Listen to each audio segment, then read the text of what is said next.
और अब सीधी तस्वीरें आपको दिखाते हैं, राष्ट्रपति मुर्मू क्या कुछ कह रहे हैं। रोजगार पूर्वक पाठ्यक्रमों की शिक्षा भी यहाँ दी जाएगी। मुझे ये भी बताया गया है कि पारंपरिक चिकित्सा पद्धतियों को अंतर्राष्ट्रीय मानकों के अनुरूप विश्व स्तरीय और स्वीकार्य बनाने के लिए यहाँ शोध कार्यों पर विशेष बल दिया जाएगा। उत्तर प्रदेश के इस प्रथम आयुष विश्वविद्यालय की उत्कृष्ट परिकल्पना और निर्माण को दिशा एवं गति प्रदान करने के लिए मैं मुख्यमंत्री योगी आदित्यनाथ जी को बहुत बहुत धन्यवाद देती हूँ। मैं यहाँ एक बातें कहना चाहूँगी। मैं जो जनसेवा में अपने कदम बढ़ाई, मुझे कुछ लोग बताए आपको अथक सेवाधारी बनना है। अथक मीन्स जनसेवा में थकना मना है। आप थक नहीं सकते, दिन रात आपको परिश्रम करना पड़ेगा। आपको निद्राजीत बनना है। मैंने बोली निद्राजीत बनने के लिए डॉक्टर कहते हैं कि आपको 6 या 8 घंटा आपको काम करना पड़ेगा, सोना पड़ेगा, नहीं तो आपकी बॉडी आपको साथ नहीं देगा। लेकिन योगी आदित्यनाथ आदरणीय मुख्यमंत्री जैसी एक जोगी लोग कहते हैं नहीं, निद्रा को जय करने के लिए आपको और अपने को सशक्त बनाने के लिए, फिजिकली और मेंटली सशक्त बनाने के लिए आपको योग करना होगा। योग करने से 8 घंटा का जो नींद आपको 3 घंटे में ही पूरा होगा। मैं धन्यवाद देना चाहती हूँ उनका अथक परिश्रम, जनता के प्रति समर्पण भाव,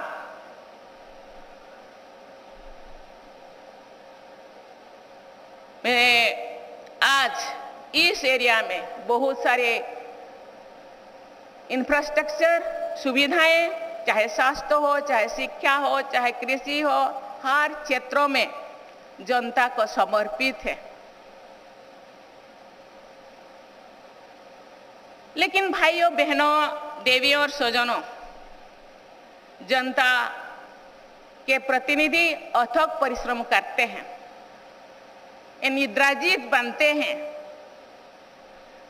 जनता के सुविधा के लिए सुख सुविधा पहुंचाते हैं। लेकिन जिन इंस्टीट्यूट को, जिन संस्था को वो बना रहे हैं, उधर के जो अधिकारी, डॉक्टर्स या नर्स, उनको भी अथक बनना है, निद्राजीत बनना है और जनता का सेवा करना है। ये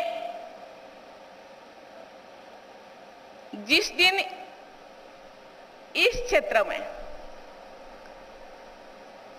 कदम रखने के लिए मनस्थ करते हैं, चिंतित करते हैं, उस दिन उनको डिसाइड करना होगा कि मुझे जिस क्षेत्र में कदम रखने के लिए उस दिन वो प्रॉमिस करते हैं कि मुझे अथक बनना है। लेकिन सही जिंदगी में हमको सोचना होगा, मैं सही महीने में वही काम करती हूँ जो जिस दिन मैं इस संस्था में काम करने के लिए मैं आई, खुद को सोचना होगा। इसीलिए मैं सभी को, जितने डॉक्टर्स, जितने नर्सेस, जितने सेवादारी को, ये आप लोग जीवनदायिनी है। जीवन जीने के लिए सुविधा जोगी जी जैसे, मंत्री जैसे, राज्यपाल जैसे संस्थाएं आपको दे देते हैं, लेकिन उस संस्था का जो प्रयोग आपके हाथों हो रही है। इसीलिए क्योंकि हम भी भाइयों बहनों और देवियों स्वजनों, हम भारत की संतान हैं, इसीलिए हम बहुत ही भाग्यशाली हैं। कहा जाता है ये भारत जोगी ऋषियों की भूमि है। कहा जाता है जोगी, और उनके हम दायाद है, उत्तर पीढ़ी है। कहा जाता है जोगी ऋषि 300 साल, 400 साल, 200 साल जीते थे।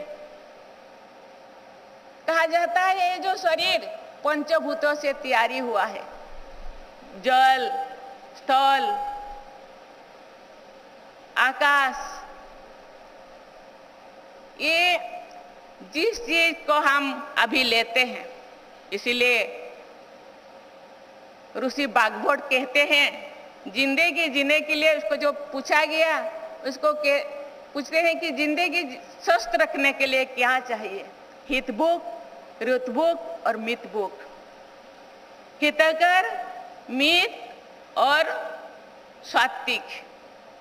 आज जिस चीज को आदरणीय राज्यपाल ने बोले, इसीलिए हमको ध्यान देना होगा। आज हम लोगों के पास संसाधन है, हम लोगों के पास बहुत सारे सुविधाएं हैं, लेकिन सही मायने में हर सुविधा को आप अपने शरीर के लिए यूज करें, यूटिलाइज करें, और जो यूटिलाइज करेंगे हम लोगों का स्वास्थ्य ठीक मायने में स्वस्थ रहेगा। इसीलिए आज जो भी स्कूलें हैं, कॉलेजेस हैं, और सही है, मैं धन्यवाद देना चाहती हूँ प्रधानमंत्री नरेंद्र मोदी जी को। आज इंटरनेशनल योगा डे हो रहा है। योगा केवल एक दिन का नहीं है। मैं मानती हूँ जो योगा है, जो खेती करते हैं, जो जंगलों में काम करते हैं, जो इंडस्ट्री में जो हार्डवर्क करते हैं, उनके लिए योगा आवश्यकता नहीं है। लेकिन जो ऑफिस में काम करते हैं, जो फिजिकल वर्क बहुत कम करते हैं, उनका योगा आवश्यक है। खान पान, हर चीज का जो सही परिमाण होना चाहिए। इसीलिए भारत के ओ पूर्वजों मुनि ऋषि, उनका हम दायाद कहता है, हम उत्तर पीढ़ी कहलाते हैं, तो उनका मान रखना है। आज भारत का डंका सारा विश्व में बाज रहा है, लेकिन उसी चीज को आगे बढ़ाने के लिए हम पूरा भारतवासी इस चीज को ध्यान में रखना है। हम लोगों को कहते हैं कि स्वास्थ्य ही संपदा, क्योंकि स्वास्थ्य ठीक रहेगा तो फिर भारत को आगे बढ़ाने के लिए जो हम सपना देखते हैं कि 2047 तक हम विश्व गुरु बनेंगे, विकसित भारत बनेगा, तो इसी के लिए आज से हम लोगों को प्रयास करना होगा। और इसी संस्था वो एक माध्यम होगा, और जितने भी संस्थाएं, एजुकेशन संस्थाएं हो, इंस्टीट्यूशन हो, या हेल्थ इंस्टीट्यूशन हो, या कोई भी इंस्टीट्यूशन हो, वो उसका माध्यम है। जिस चीज को यहाँ के मुख्यमंत्री और बहुत सारे मंत्रियां ये हम लोगों के लिए सुविधा दे रहे हैं। उत्तर प्रदेश राज्य सरकार के अंतर्गत संचालित सभी विश्वविद्यालय का ये सौभाग्य है कि उन्हें कुलाधिपति के रूप में राज्यपाल महोदया श्रीमती आनंदी पटेल जी का मार्गदर्शन भी मिल रहा है।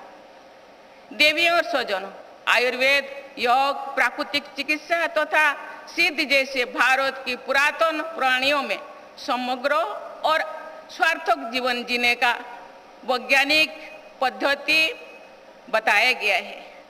100 वर्षों से भी अधिक आयु तक सभी इंद्रियों को समर्थ बनाए रखने तथा स्वावलंबी बने रहने के लिए प्राचीन जो पदार्थ ये प्रमाणित करती है कि आयुर्वेद, योग एवं प्राकृतिक चिकित्सा पर आधारित हमारी पारंपरिक जीवन शैली बहुत ही अच्छा था।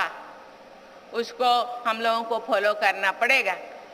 हम दवा खाने के बाद भी हम लोगों को स्वस्थ रहने के लिए उसी परंपरा को हमको फॉलो करना पड़ेगा। आयुर्वेद पर आधारित हमारी प्राचीन जीवन शैली में दिनचर्या, ऋतुचर्या और रात्रिचर्या पर बहुत ध्यान दिया जाना चाहिए। संतुलित आहार, विहार और विचार को महत्व दिया जाता था, अभी भी हमको देना चाहिए।